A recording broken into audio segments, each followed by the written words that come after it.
नमस्कार दर्शक बंधु मु सुशांति स्वागत करुच्ची मो चैनल सुश ढाबा को। आज आम प्रस्तुत करवा इंस्टांट इजी चिकेन तंदूरी।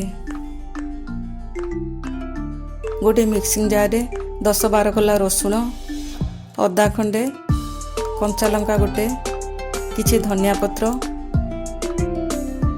फाळे लेंबू रस दे भल भाव ग्राइंडिंग करदबा। सेथिपाई मु 2टा लेग पीस सहित आधा केजी चिकेन नेइची। एठी मु गोटे कथा कहि दउची जे मु पूरापूरी वेजिटेरियन, तेणु मो पुओ मते चिकेन काटिबारे हेल्प करची आ बाकी सब मु कर नेबी।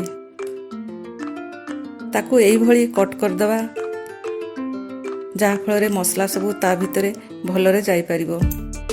एबे सेथिरे दरकार अनुसार लूण दे दबा, बाटी थिबा पेस्ट, हळदी, चिली पाउडर, आधा कप दही दे भल भाव गोलाई दबा।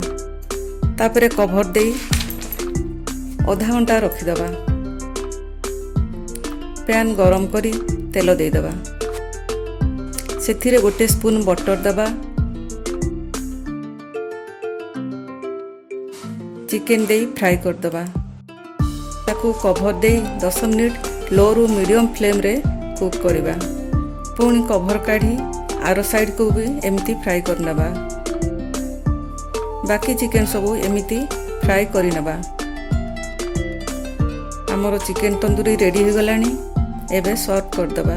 जदि ये रेसिपी आपण मानको भल लागे तो लाइक आउ शेयर करंतु। सब्सक्राइब बटन को प्रेस करी साइड थिबा बेल टी को क्लिक कर दियंतु।